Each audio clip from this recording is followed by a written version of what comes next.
Grande prazer para nós estarmos aqui nessa noite para juntos adorarmos ao Senhor, para juntos recebermos um pouco mais da palavra dEle. E é muito precioso para nós nesse tempo passarmos aqui alguns minutos adorando ao Senhor. Saiba que Deus tem um grande plano para mim e para você. Ele te trouxe aqui com um propósito. E há um propósito no coração de Deus, de fazer você sair daqui muito melhor do que você entrou. Deus tem um plano na sua vida, na sua casa, na sua família. E se você colocar isso hoje no seu coração, você vai sair daqui totalmente transformado. A sua vida nunca mais será a mesma. Se você confiar totalmente ao Senhor, entregar a Ele todas as tuas angústias, todas as suas aflições, confiar que Ele é fiel. Aquele que Ele começou a boa obra, Ele é fiel para completar. E é isso que eu quero ler com você, está em Filipenses 1:6. Queria compartilhar com você esse texto. Filipenses 1:6 diz assim: eu estou convencido de que aquele que começou a boa obra em vocês vai completá-la até o dia de Cristo Jesus. Amém? Quantos aqui entendem que Deus começou uma grande obra na sua vida? Eu não sei, querido, quantos dias de cristão você tem, quantos meses, quantos anos, mas eu tenho certeza que Deus começou algo na sua vida, na sua casa, na sua família. Ele iniciou uma grande obra, e este Deus que iniciou, Ele é fiel para completar. Talvez você está aqui, entrou aqui pela primeira vez. Deus, Ele está iniciando uma obra na sua vida, e Ele é fiel para completar. E quando eu penso neste texto de obra, eu lembro de reforma, e esse é o texto, é o tema, aliás, da nossa mensagem nessa noite: reformados para reformar. Nós somos chamados por Deus para sermos reformados. E lembrando de reforma, quantos aqui já tiveram a sua casa reformada? Já reformaram a sua casa? É uma benção, né, irmãos? Da glória, misericórdia. Alguns dizem que é mais fácil destruir tudo e começar do zero do que reformar uma casa. Porque a reforma traz alguns grandes transtornos. O primeiro deles é que você faz um orçamento e geralmente custa o dobro daquilo que você orçou. É poeira para todo lado, é cimento na sala, especialmente quando você ainda continua morando na casa, está reformando. Então você coloca tudo quanto é móvel numa peça da casa e continua vivendo lá. Daqui a pouco você vai fritar alguma coisa e parece que já está milanesa. Não é que você preparou, tem pó junto, né? Está tudo ali, aquele pó bagunçado, é material de construção para todo lado, é pedreiro, é carpinteiro, é servente, é um monte de profissionais entrando e saindo da sua casa. A casa já não é mais sua, é de um monte de gente. Então você começa aquela obra difícil, tem coisas no teu quarto, na sala, na cozinha, no banheiro, e é bem complicado. E eu lembro, na época que eu trabalhava na construção, muitos anos atrás, e um dia nós fomos fazer um orçamento para uma reforma. Aí fomos lá e, como todo bom profissional, eu falei: olha, nós vamos reformar a sua casa, você quer que seja feito isso, isso e isso. Porém, o orçamento é esse, mas, sempre tem um mas, né? Mas, se tiver alguma coisa diferente disso, de que está escrito aqui no nosso contrato, vai aumentar o preço, porque nós não sabemos o que está atrás dessas paredes, o que está nos esperando quando nós começamos a reformar. A pessoa assinou o contrato e aceitou as nossas condições, e começamos a reforma. E a ideia era trocar o forro. E quando nós então tiramos aquele forro, nós observamos que o madeiramento estava todo comido de cupim. Tem como você fazer um forro em cima de uma madeira cheia de cupim. Então tiramos a madeira, só que para tirar a madeira tem que trocar o telhado. E aí tivemos que trocar o telhado, fizemos o forro. E aí a pessoa pediu para nós olharmos porque estava entupido um dos vasos do banheiro. Fomos lá arrumar, mas toda a tubulação era de manilha, muito antiga. Tivemos que quebrar toda a casa, perfurar a casa toda para fazer uma nova tubulação. Trocamos então toda a tubulação. Fomos trocar algumas torneiras. Mas quando abrimos a torneira, tiramos a torneira, a tubulação era antiga e também era toda de ferro, estava toda enferrujada. Resultado, tivemos que trocar toda a tubulação hidráulica também. E aí vamos trocar algumas tomadas, alguns interruptores. E quando tiramos o primeiro interruptor, toda a fiação estava corroída e tivemos que trocar toda a fiação elétrica da casa. Resumindo, ficou só as paredes em pé. O resto nós mexemos em tudo. E aí eu tiro uma experiência, querido. A reforma, não adianta nós tentarmos reformar algo de forma superficial. Queremos maquiar somente. Queremos só pintar por fora e não olharmos o que está dentro. Eu não sabia que aquela tubulação estava obstruída. Eu só soube quando eu comecei a mexer. E na nossa vida também é assim. Nós precisamos começar a reforma aqui dentro de nós. O Senhor nos chama a dar uma geral hoje, em olhar para dentro de nós e olhar o que precisa de reforma. E quando você mexe em uma coisa, pode ser que você tenha que mexer em muito mais coisas dentro da sua vida. Quando você acha que está bem em uma área da sua vida, e você se submete à luz de Jesus, você começa a chegar mais perto de Jesus, você percebe que há outras áreas que também precisam ser mexidas. Sabe que quanto mais perto da luz você estiver, mais longe das trevas você estará. Eu lembro que para a gente poder consertar uma parede, é uma técnica de pintor isso, que quando você vai lixar uma parede, para que você consiga achar todas as imperfeições, você liga uma lâmpada e coloca bem perto da parede. E aí você começa a ver realmente os defeitos. Sabe o que é isso, querido? Quanto mais perto da luz de Jesus você estiver, mais vai aparecer os teus defeitos. Mais vão aparecer aqueles pontos que você precisa melhorar. Só que não é só de forma externa, mas também de forma interna.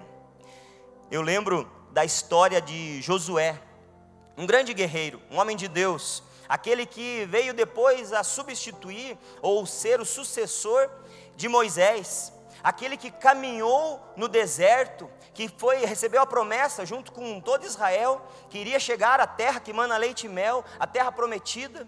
Aquele Josué que estava junto com Calebe e junto com outros 10 espias, foram conhecer a terra prometida, e esses 12 voltam e trazem os 10 uma notícia bem triste, dizendo: a terra é boa mesmo, porém tem muitos gigantes, e é melhor a gente desistir disso, porque vai ser muito difícil nós chegarmos até lá, e ainda que consigamos chegar até lá, eles vão nos devorar.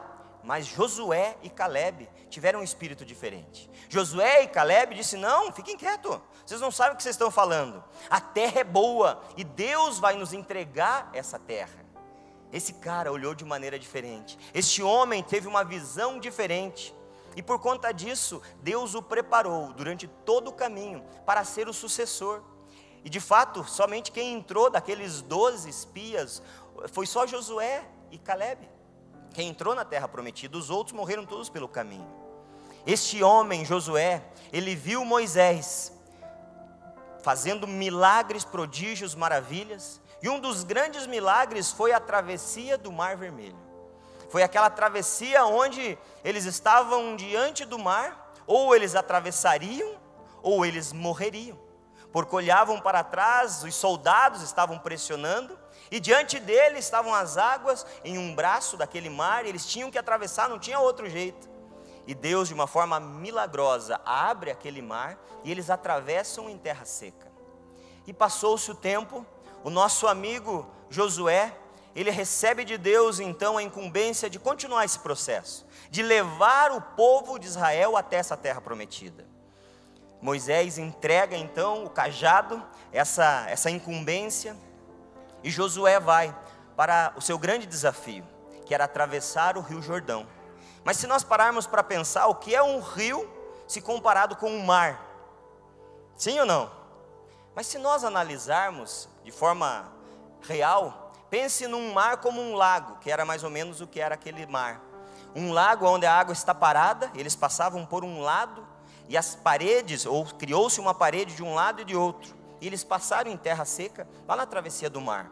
Mas quando você represa um rio, e a palavra de Deus diz que aquele rio, naquela época, era a época das cheias, eles transbordavam em ambas as margens, e então cria-se uma barreira para represar aquele rio. Mas quando você represa um rio, naturalmente as águas continuam vindo, sim ou não? E as águas vinham e iam subindo, e se você parar para analisar, era um milagre tão grande, ou até maior, do que o milagre de atravessar o mar, porque as águas subiam e a parede teria que aumentar ainda mais. Só que aqui é um momento chave, que nós tiramos nessa noite uma grande lição. O Senhor dá a Josué uma missão. Olha o que diz em Josué 4, o versículo 2 e 3. Diz a palavra do Senhor: escolha 12 homens dentre o povo, um de cada tribo, e mande que apanhem 12 pedras do meio do Jordão, do lugar onde os sacerdotes ficaram parados, e levem-as com vocês para o lugar onde vão passar a noite. Então qual é a ordem? Pegar 12 pedras do meio do rio, colocar nos ombros, escolha 12 homens, peguem 12 pedras e atravessem. E o texto continua dizendo que eles deveriam carregar aquelas pedras, chegar na margem do rio e lá levantar um altar, levantar um memorial. Só que também esse texto diz que eles deveriam levantar um memorial de 12 pedras no meio do rio.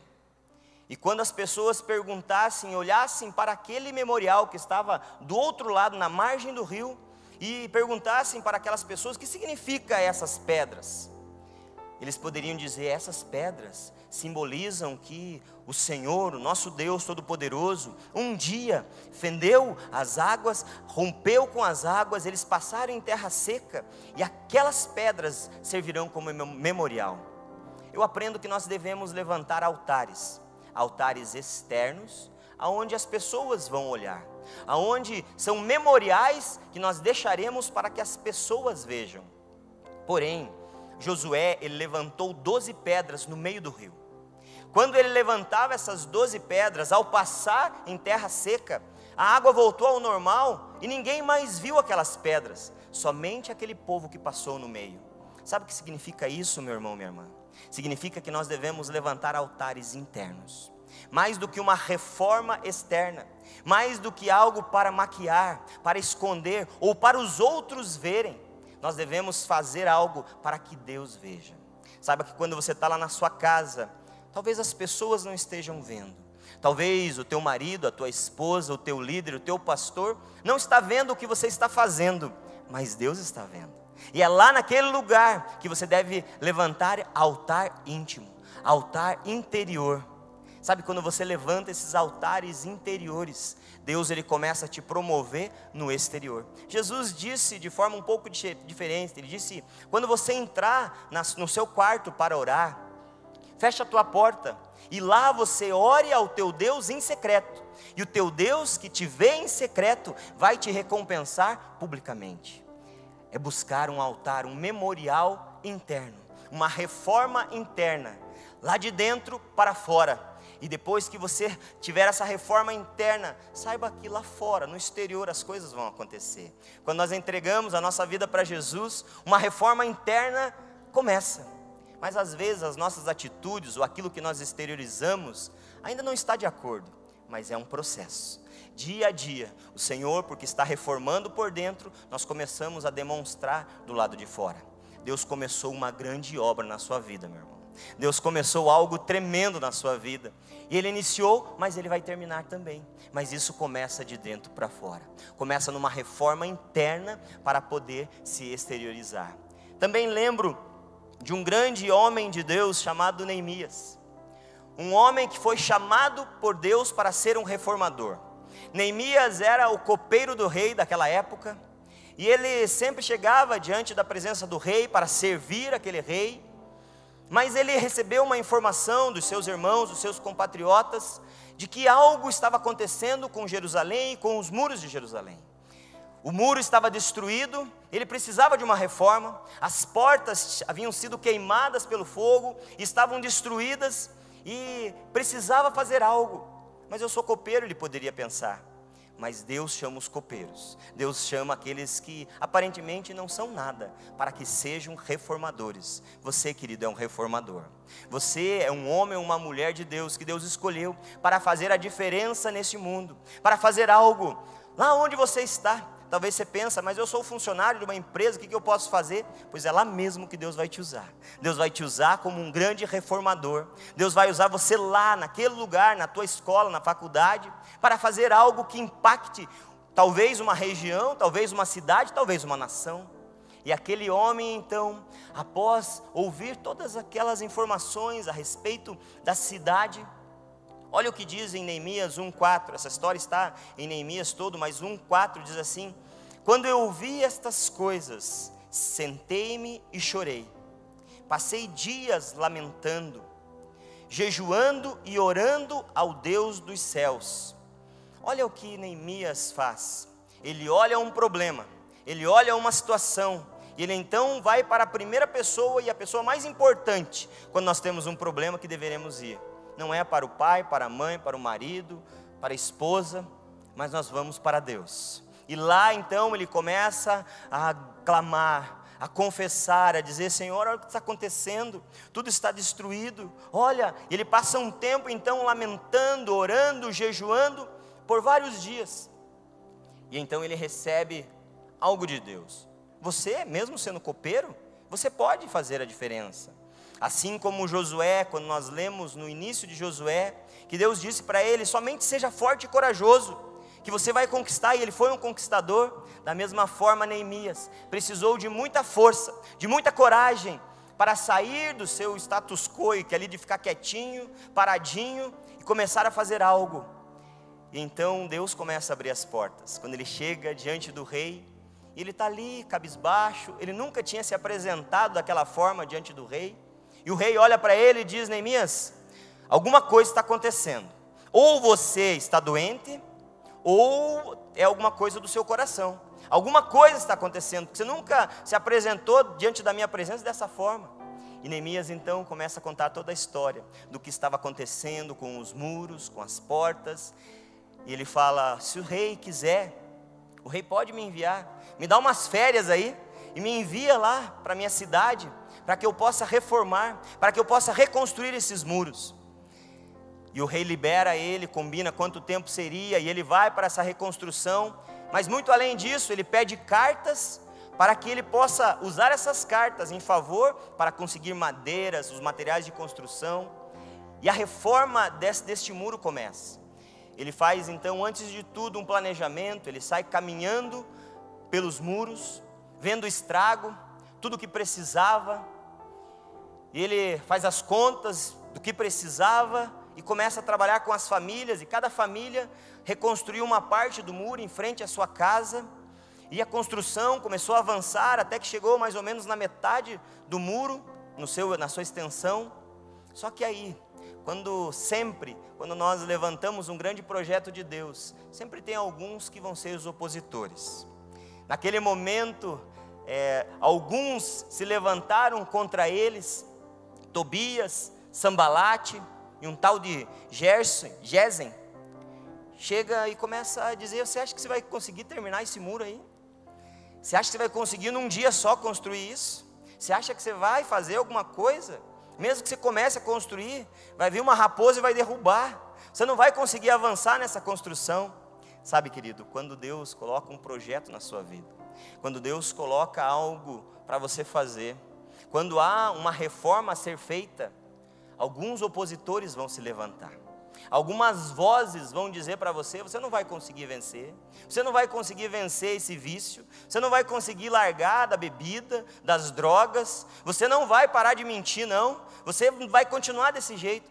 Alguns sempre se levantam como opositores, mas a oposição, querido, não pode te paralisar de maneira nenhuma. O nosso amigo aqui, Neemias, ele olha para a oposição e diz: eu não estou nem aí com vocês, não me incomodem, porque eu tenho mais o que fazer, há uma grande obra a realizar, e eu não vou nem dar ouvido para vocês. E a Bíblia conta que Neemias e os seus trabalhadores, com uma mão seguravam a espada, e com a outra mão seguravam as ferramentas. Eles trabalhavam mesmo em meio à oposição. O opositor vai se levantar na sua vida, a oposição pode até se levantar, mas maior é Deus que está dentro de você, do que os opositores que estão contra você. Ainda que eles se levantem, ainda que grandes gigantes se levantem na sua vida, gigante foi feito só para ser derrubado, querido.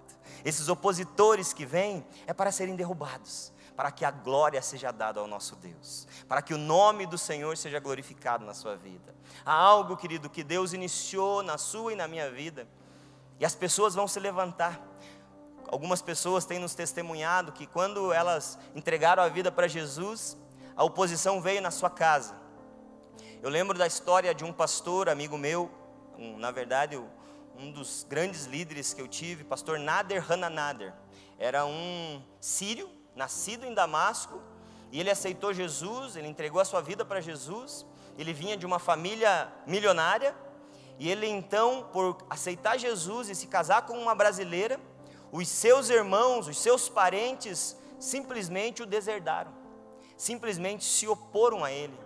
Nunca mais ele pôde receber nenhum tipo de herança da família, ele simplesmente não tinha mais nada, só porque ele tinha entregue a sua vida para Jesus. Alguns opositores se levantam, mas ele não olhou para a oposição, ao contrário, ele foi fiel naquilo que Deus chamou ele para fazer, se tornou um grande pastor, um grande homem de Deus, morreu servindo ao Senhor.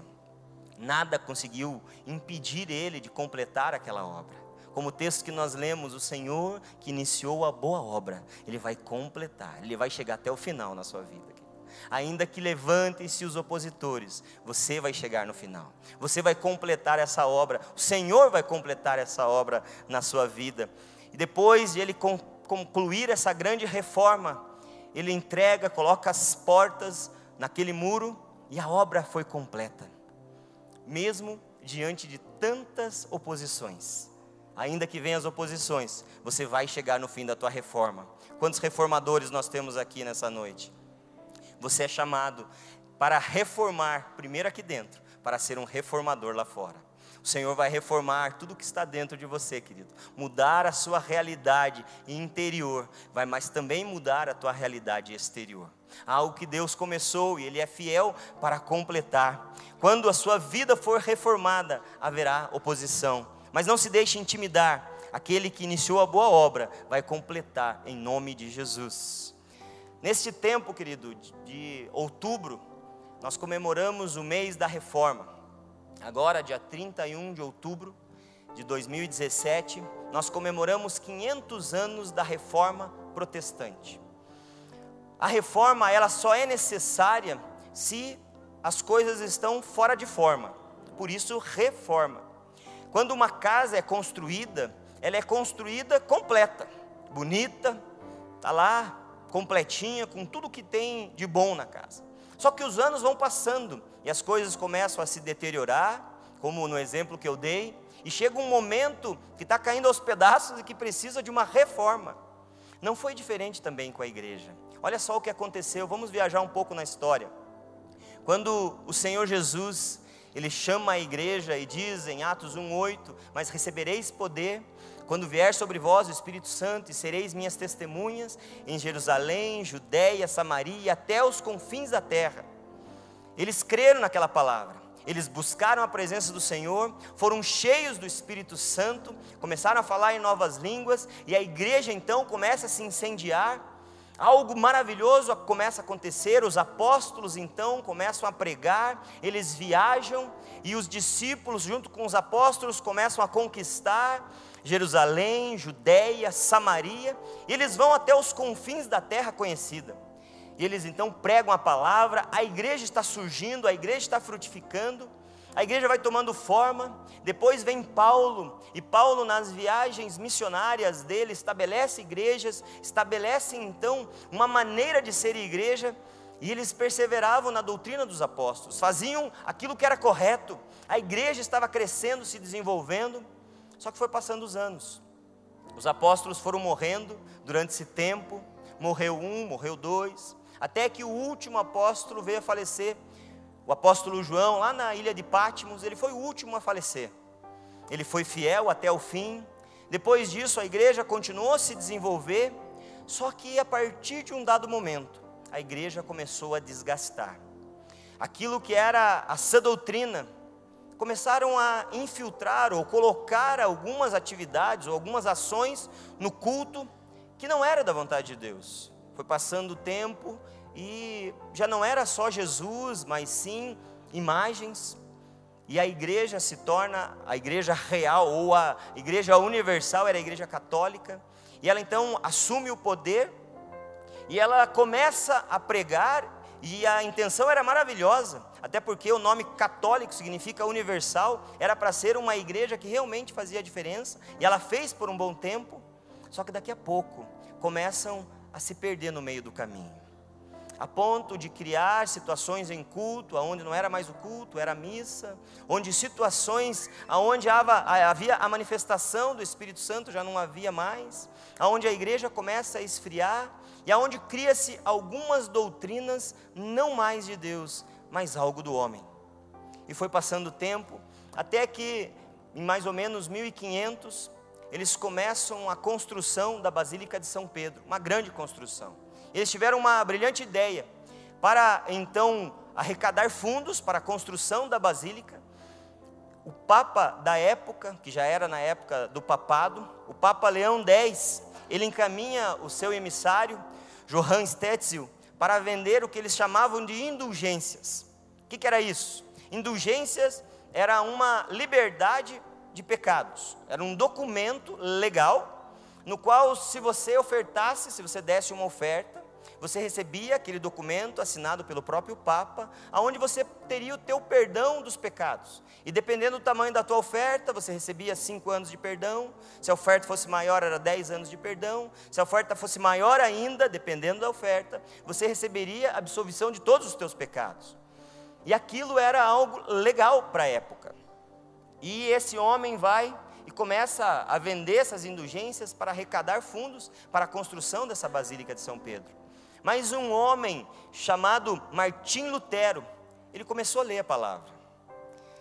Lembre-se que nesse tempo, na igreja já não era mais permitido a leitura da Bíblia de forma livre. Só quem tinha liberdade para ler a palavra de Deus era só os bispos, os papas, os padres. Já não era comum as pessoas lerem a palavra de Deus. E ele então começa a ler a palavra. Este monge, que era Martim Lutero, este homem que estava ali no meio, ele lê em Romanos. E Romanos diz que a salvação é pela fé, que o justo viverá pela fé. Ele começa a perceber que a igreja que tinha uma forma, agora está sem forma. É mais ou menos quando Deus, ele lá em Gênesis, cria do nada, e ele olha tudo, e tudo está sem forma e vazio, e o Espírito de Deus pairava sobre a face das águas, e então Deus começa a dar forma às coisas. Ele olhando tudo isso, ele começa a pensar em como voltar às origens, em como fazer uma reforma, e no dia 31 de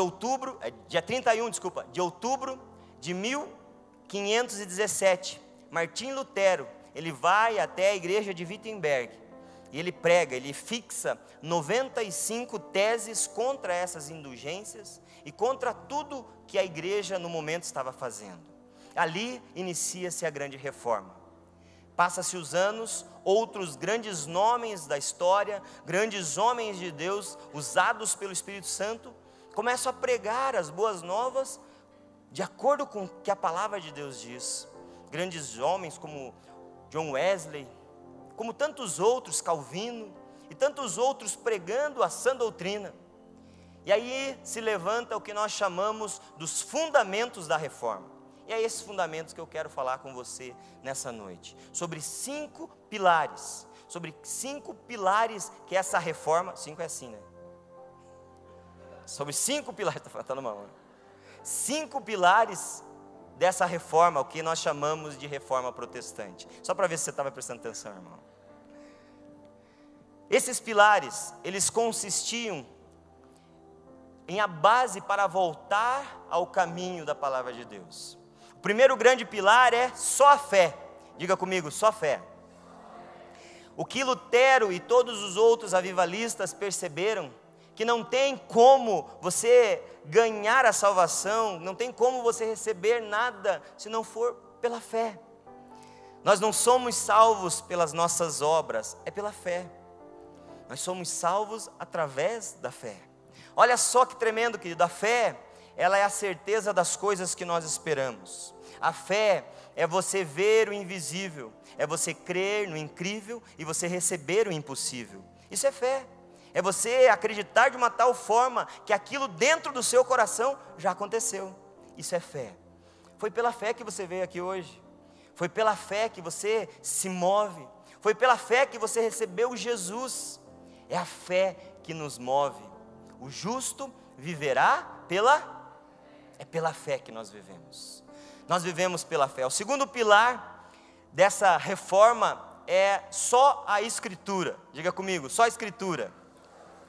Nós temos tantos livros bons aí por fora, querido. Tantos livros de autoajuda, livros históricos, que são importantes e interessantes. Mas nenhum livro é semelhante a esse. A Bíblia é o manual do fabricante. A Bíblia é o nosso manual de conduta e fé. É através dessa palavra que nós conhecemos mais a Jesus. A fé, ela vem pelo ouvir, e ouvir o quê? A palavra de Deus. É essa palavra aqui, aonde nós tiramos dela palavras de vida eterna. Salmos diz: lâmpada para os meus pés é a tua palavra, e luz que ilumina o meu caminho. Essa é a palavra de Deus. É quando você, através da leitura, consegue perceber que não há nenhum outro livro no qual você possa se espelhar. Não há nenhum outro livro que é vivo. Eu não sei quantos de vocês já tiveram essa experiência de olhar um texto que várias vezes você leu, mas de repente aquelas letrinhas parece que saltam ao seu olhar ali, parece que elas saem ali como negrito, itálico, sublinhado, e ainda com um monte de luzinha piscando. É a palavra revelada, é o Logos se transformando no Rema. Só acontece aqui. Você pode ler muitos livros, e muitos livros legais, mas nenhum deles traz transformação como a palavra de Deus. E esse é o fundamento, é só a Escritura.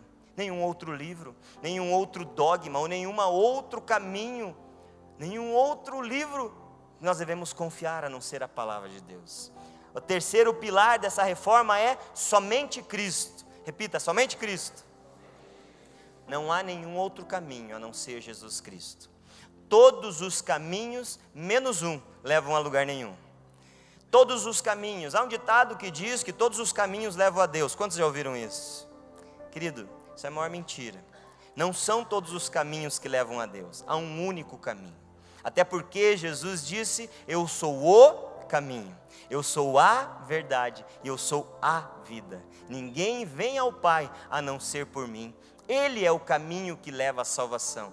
Ele é o que nos entrega a Deus. Ele é o único mediador entre Deus e os homens. Não há nenhum outro mediador, não há nenhuma outra imagem, nenhuma outra pessoa que pode fazer essa mediação entre o homem e Deus. É só Cristo, é só Jesus, é só Ele que é o nosso mediador.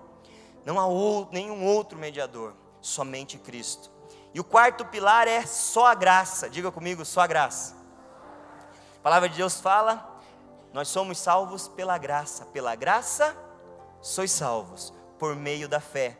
Isso não vem de vós, é dom de Deus, não de obras para que ninguém se glorie. Querido, não há nada que você possa fazer para merecer a salvação, porque já veio de graça, já foi pago um alto preço, e este preço chega para você de graça. Graça é algo que você recebe sem merecer. Essa é a graça. O perdão do meu e dos seus pecados foi de graça, custou tudo, mas para mim e para você é de graça. É pela graça que nós somos salvos, é só pela graça, não pelas nossas obras.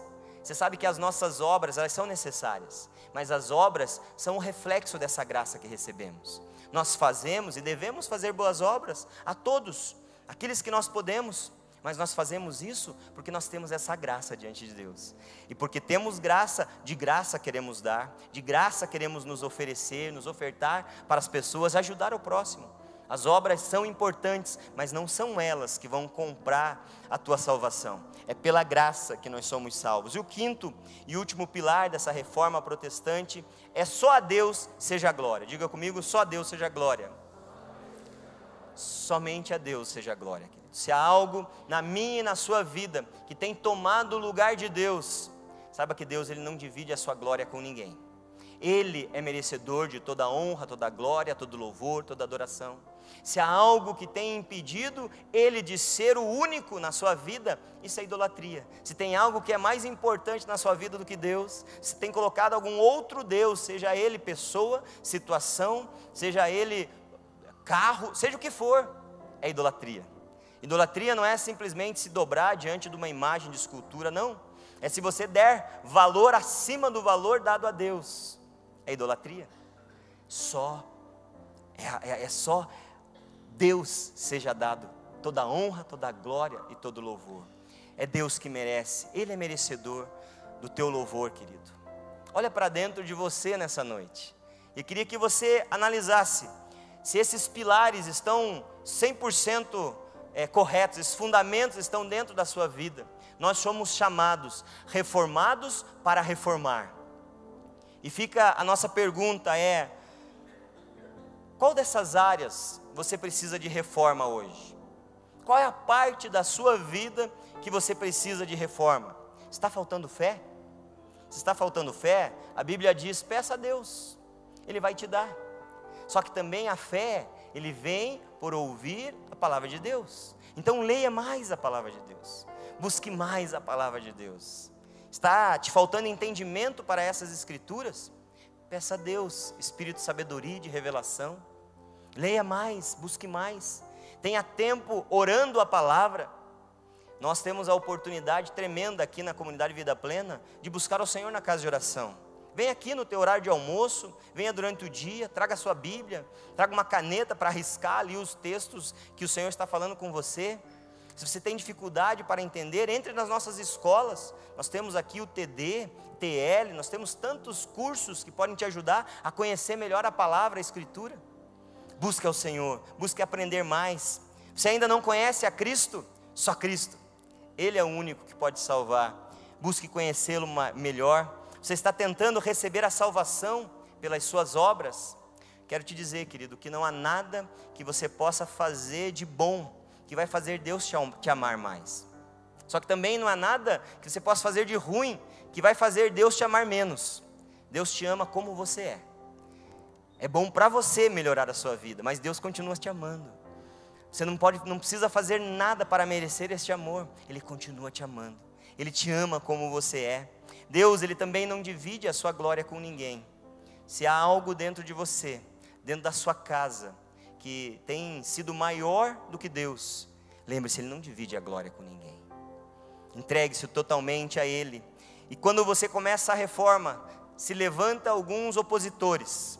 Lembre-se, eles vão se levantar, mas eles vão cair, em nome de Jesus. Esses opositores, eles já têm data certa para cair. Basta você se posicionar, não ceder às tentações, não ceder às oposições e permanecer firme no Senhor. Ele mesmo vai derrubar esses inimigos. E se alguém de alguma forma está se opondo, saiba que o tempo deles já está marcado. E essa reforma começa de dentro para fora. Há um tempo de Deus que eu e você precisamos buscar a face dEle com intensidade. Essa noite, queridos, eu creio que Deus está preparando algo especial para fazer na sua vida.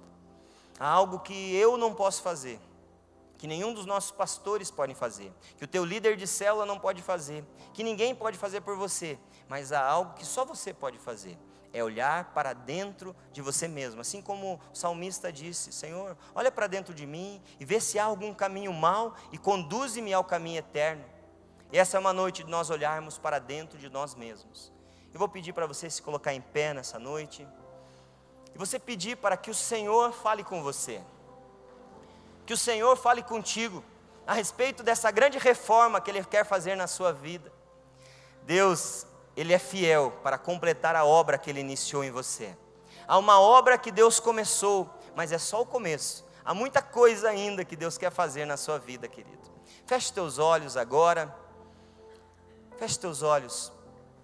E eu queria pensar com você por um momento. Você sabe que no próximo dia 31 deste mês nós comemoramos os 500 anos da reforma. Mas eu gostaria muito que hoje nós possamos comemorar a reforma que Deus está fazendo dentro das nossas vidas. Algo que Deus quer fazer na minha e na sua vida. Mas essa grande reforma, ela tem um início. É quando nós decidimos olhar para Jesus e desistir de nós mesmos, desistir de lutar com as nossas próprias forças e nos entregar totalmente para Jesus. Talvez você entrou aqui pela primeira vez, ou já está vindo aqui no culto por vários domingos, mas ainda você não teve a oportunidade de entregar-se totalmente ao Senhor. Essa noite o Senhor escolheu para dar a você a salvação, para marcar a sua vida, para começar uma grande obra de dentro para fora. mudar a tua história. Se nessa noite você quer decidir a mudar a sua vida, a pedir perdão pelos seus pecados e pedir: Senhor, eu sozinho não consigo, eu sei que o Senhor tem um plano, por isso que o Senhor me trouxe aqui. Eu quero dizer que o plano do Senhor para você é te dar vida e vida em abundância, é salvar você e a sua casa. Há uma obra que Deus quer fazer em cada um de nós, mas essa obra inicia-se em nós nos entregarmos totalmente a Jesus. Nessa noite, antes de nós cantarmos, gostaria que todos com os olhos fechados colocassem a mão no seu coração. Nós vamos fazer uma oração, e nessa oração nós vamos convidar Jesus, que é o grande reformador, aquele que pode transformar a nossa vida, para Ele entrar dentro de nós, para Ele transformar, reformar tudo aquilo que está estragado, tudo aquilo que é de ruim. E você que nunca fez essa oração antes, faça com fé, e toda a igreja vai orar juntos, para juntos te ajudar também. E eu creio que Deus vai mudar a tua história. Com a mão no teu coração, repita comigo, diga assim: Senhor Jesus. Todos nós: Senhor Jesus, nesta noite eu reconheço que eu sou um pecador e que eu necessito de um Salvador.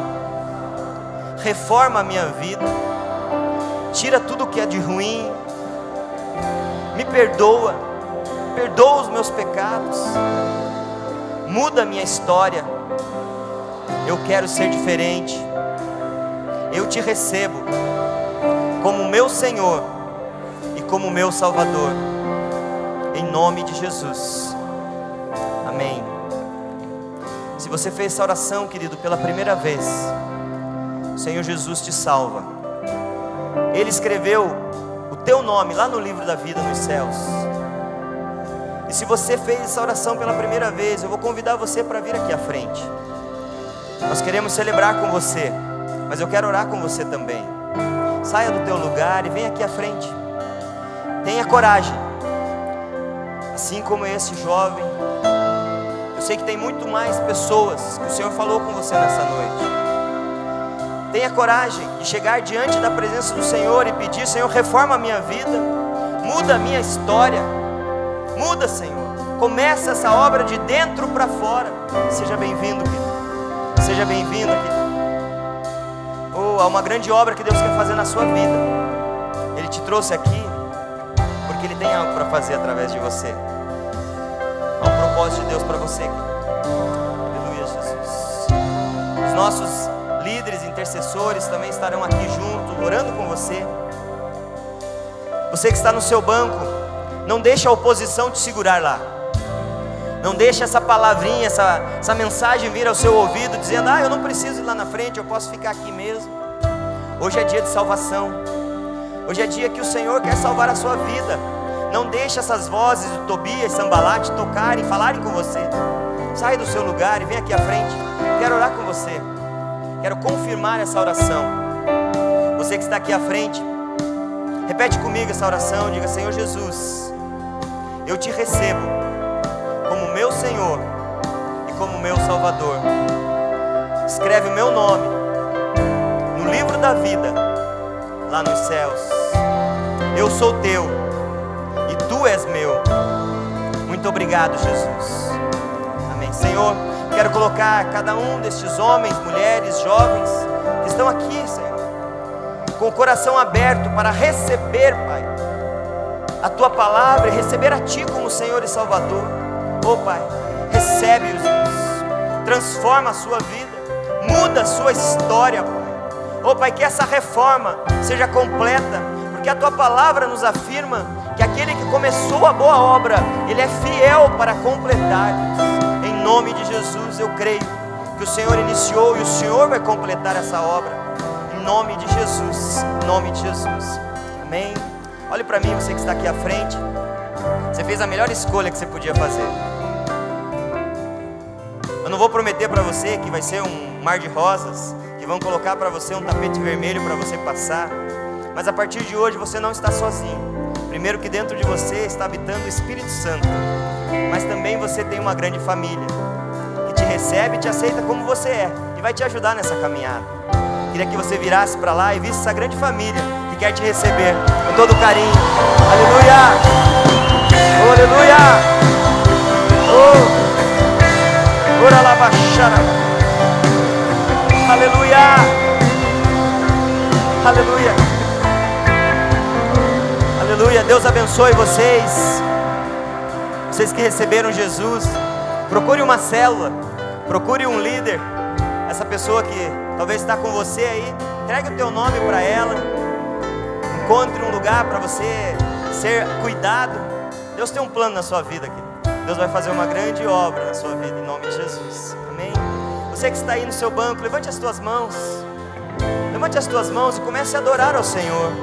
Fale: Pai, eu quero que o Senhor reforme de dentro para fora, que o Senhor transforme a minha vida, que o Senhor me faça um reformador. Oh Pai, que eu seja como Neemias, que eu seja como Josué, que eu seja como Martim Lutero, que eu seja como tantos homens reformadores que tiveram essa reforma interna, mas que refletiram no seu exterior e que tocaram cidades, nações. Fala para Ele, levante as tuas mãos e comece a adorar a Ele. Comece a dizer: Senhor, eu estou aqui, me usa, Senhor, me usa como instrumento nas tuas mãos. Oh Pai, eu quero ser influente no meu local de trabalho, eu quero ser influente lá na minha faculdade, na escola, na minha família. Eu quero ser um reformador, eu sou reformado para reformar. Oh Deus, queremos mais. Levante as tuas mãos e adore ao Senhor. Aleluia, louvado seja o nome do Senhor. Oh, aleluia. Santo, santo, santo é o nome do Senhor. Adore a Ele. Para ti eu não me cansarei. Dá-me visão para ver como tu és.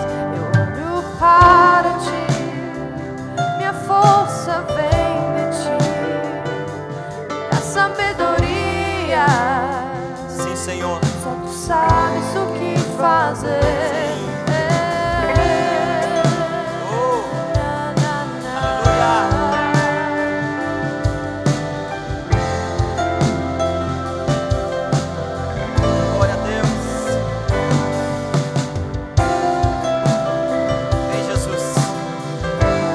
Senhor, e move, Pai, move com teu poder, com a tua glória neste lugar. Aleluia. Eu te amarei, Senhor, minha força. Te amarei, Senhor, meu escudo. Te amarei, Senhor, minha rocha, e todos os meus dias te amarei, Senhor. Declare a Ele. Te amarei, Senhor, minha força. Te amarei, Senhor, meu escudo. Te amarei, Senhor, minha rocha, e todos os meus dias te amarei, Senhor. Aleluia, aleluia, o Senhor reina. Aleluia, o Senhor reina. Aleluia, o Senhor reina. E todos os meus dias te amarei, Senhor. Aleluia, o Senhor reina. Declare a Ele. Aleluia, o Senhor reina. Aleluia, o Senhor reina. Aleluia, o Senhor reina. E todos os meus dias te amarei, Senhor. Senhor, nós declaramos, Pai, que somos reformados para reformar, que a obra que o Senhor iniciou nas nossas vidas, Nós não vamos impedir, não vamos deixar nenhum opositor, não vamos deixar nenhum pensamento, nenhuma situação, mas nós vamos, Senhor, ser reformados para reformar. Usa, Senhor, a cada um dos teus filhos durante essa semana para serem exemplo, para realmente mudarem a história do ambiente onde vivem, Pai, em nome de Jesus, Pai. Nós te agradecemos pela tua palavra e te damos toda a honra, toda a glória, todo o louvor, toda a adoração, em nome de Jesus, amém? Aplauda ao Senhor, querido, aleluia, aleluia, glória a Deus. Deus abençoe você, tenha uma ótima semana, seja exemplo aonde quer que você vá, e Deus vai te usar como um grande reformador, em nome de Jesus, amém.